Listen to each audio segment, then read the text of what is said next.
سچ بولنا متقین کی صفات ہے۔ صدق نیکی کی طرف رہنمائی کرتا ہے۔ صدق انبیاء کرام علیہم السلام کا اخلاق ہے۔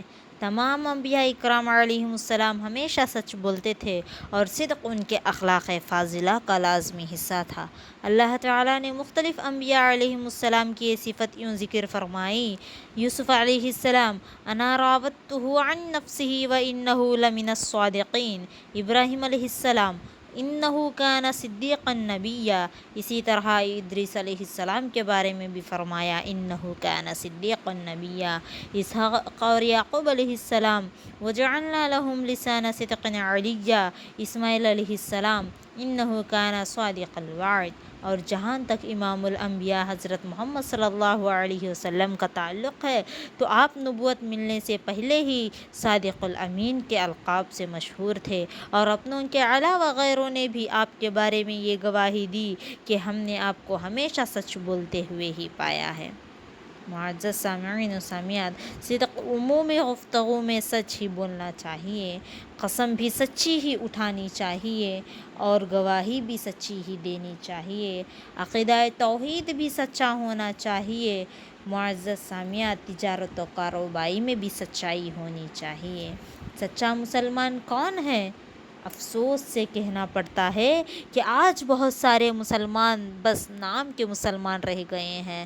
سچے مسلمان جو صحیح معنوں میں صدق دل کے ساتھ اللہ تعالیٰ کی فرمانبرداری کرتے ہوں وہ بہت کم ہیں۔ سچا مسلمان کون ہوتا ہے؟ لیجئے ایک حدیث سماعت فرمائیے۔ حضرت طلحہ بن عبید اللہ رضی اللہ عنہ بیان کرتے ہیں کہ اہل نجد میں سے ایک آدمی رسول اللہ صلی اللہ علیہ وسلم کی خدمت میں حاضر ہوا جس کے سر کے بال بکھرے ہوئے تھے۔ اس کی آواز کی گونج تو سنائی دیتی تھی تاہم ہمیں اس کی کوئی بات سمجھ نہ آتی تھی، یہاں تک کہ وہ قریب آ گیا۔ اس نے رسول اللہ صلی اللہ علیہ وسلم سے اسلام کے متعلق سوال کیا تو آپ صلی اللہ علیہ وسلم نے فرمایا دن اور رات میں 5 نمازیں۔ اس نے کہا 5 کے علاوہ کوئی اور نماز بھی مجھ پر فرض ہے؟ آپ صلی اللہ علیہ وسلم نے فرمایا نہیں، سوائے اس کے کہ تم نفل نماز بھی ادا کرو۔ آپ صلی اللہ علیہ وسلم نے پھر فرمایا اور رمضان کے روزے؟ اس نے کہا ان کے علاوہ کوئی اور روزہ بھی مجھ پر فرض ہے؟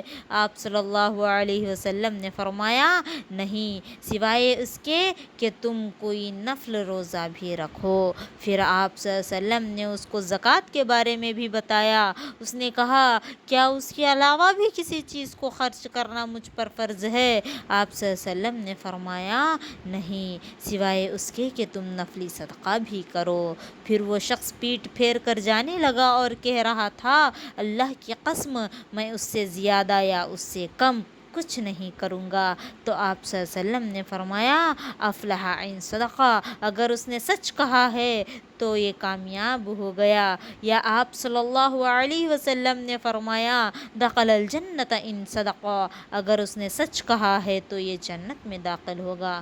بخاری کی حدیث ہے۔ اس حدیث سے ثابت ہوا کہ سچا مسلمان وہ ہے جو کم از کم اسلام کے فرائض مثلا نماز، روزہ، حج، زکوٰۃ جیسے وغیرہ کو پابندی کے ساتھ ادا کرے اور ان میں کسی قسم کی غفلت اور لاپرواہی مت کرے۔